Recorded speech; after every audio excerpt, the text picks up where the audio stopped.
ಕೃಷ್ಣನಗರದ ಸಾರ್ವಜನಿಕ ಮೈದಾನವನ್ನ ಯಥಾಸ್ಥಿತಿಯಲ್ಲಿ ಉಳಿಸುವಂತೆ ಆಗ್ರಹಿಸಿ ಸಾರ್ವಜನಿಕರು ಪ್ರತಿಭಟನೆಯನ್ನು ನಡೆಸಿದ್ದಾರೆ.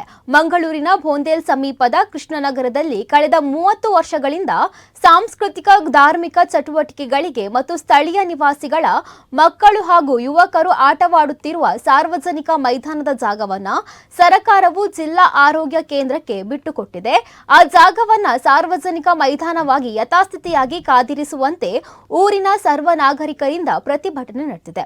ಹೋರಾಟ ಸಮಿತಿಯ ಅಧ್ಯಕ್ಷರಾದ ಶ್ರೀನಿವಾಸ ಸಾಲ್ಯಾನ್ ನೇತೃತ್ವದಲ್ಲಿ ಜರುಗಿದ ಪ್ರತಿಭಟನೆಯಲ್ಲಿ ಈ ಸಮಸ್ಯೆಯ ಬಗ್ಗೆ ಮಹಾನಗರ ಪಾಲಿಕೆ ಹಾಗೂ ತಹಶೀಲ್ದಾರ್ ಹಾಗೂ ಜಿಲ್ಲಾ ಉಸ್ತುವಾರಿ ಸಚಿವರು ವಿಧಾನ ಪರಿಷತ್ ಸದಸ್ಯರಿಗೆ ಮತ್ತು ಮಂಗಳೂರು ಮಹಾನಗರ ಪಾಲಿಕೆಗೂ ಮನವಿ ಮಾಡಿ ನಕ್ಷೆ ತಯಾರಿಸಿದ್ದರೂ ಆ ಜಾಗ ಜಿಲ್ಲಾ ಆರೋಗ್ಯ ಕೇಂದ್ರಕ್ಕೆ ಆರ್ಟಿಸಿ ಆಗಿದೆ.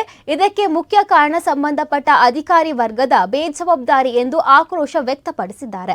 ಪ್ರತಿಭಟನೆಯಲ್ಲಿ ಸಾಮಾಜಿಕ ಮುಖಂಡರಾದ ಉಮೇಶ್ ದಂಡಕೇರಿ, ರೆಹಮಾನ್ ಖಾನ್ ಕುಂಚತ್ಬೈಲ್, ಶಾಕುಂತಲಾ ಕಾಮತ್, ಸಂಸದ ಕುಂಚತ್ಬೈಲ್, ಎಂಕೆ ಉಮರ್, ಅನಿತಾ ಡಿಸೋಜ ಸೇರಿದಂತೆ ಮತ್ತಿತರರು ಉಪಸ್ಥಿತರಿದ್ದರು.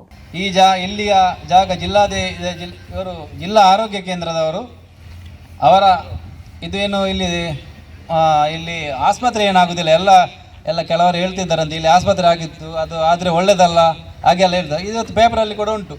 ಇಲ್ಲಿ ಉಗ್ರಾಣ ಕೇಂದ್ರ ಅಂದರೆ ಮದ್ದುಗಳನ್ನು ಸ್ಟಾಕ್ ಮಾಡಲಿಕ್ಕೆ ಜಾಗ ಬೇಕಂತ ಇಟ್ಟಿದ್ದಾರೆ. ಅದು ಈಗ ನಮ್ಮ ಜಿಲ್ಲಾಧಿಕಾರಿಯವರ ಆಫೀಸ್ ನಾವು ಫಡೀಲ್ಗೆ ಹೋಗಿದ್ದರಿಂದ ಅದನ್ನು ಈಗ ಮಂಗಳೂರಿಂದ ವೆಲ್ಲಾಕಿಂದ ಅಲ್ಲಿಗೆ ಶಿಫ್ಟ್ ಮಾಡಿ ಆಗಿದೆ. ಅದು ನಿನ್ನೆ ಪೇಪರಲ್ಲಿ ಬಂದಿದೆ. ನಮಗೆ ಅಷ್ಟು ಸಾಕಿದೆ, ಯಾಕಂದರೆ ಈ ಜಾಗದಲ್ಲಿ ಆಗುವುದ ಒಂದು ಉದ್ದೇಶವಿದ್ದ ಉಗ್ರಾಣವನ್ನು ಈಗಾಗಲೇ ಅವರು ಜಿಲ್ಲಾಧಿಕಾರಿ ಆಫೀಸಿಗೆ ಶಿಫ್ಟ್ ಮಾಡಿದ್ದಾರೆ.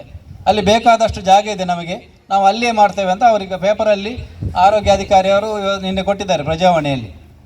ಆದರೆ ಅವರು ಕೊಟ್ಟಿದ್ದಾರೆ ನಾವು ಸುಮ್ಮನೆ ಕೂತ್ಕೊಳ್ಳಿಕ್ಕೆ ನಮ್ಮ ಪ್ರತಿಭಟನೆಯನ್ನು ಮಾಡಿ ನಾವು ಇದನ್ನು ಯಾರಿಗೆಲ್ಲ ನಾವು ಇದರ ಬಗ್ಗೆ ಮಾಹಿತಿ ಕೊಡಬೇಕು ಅದು ಕೊಡಬೇಕು.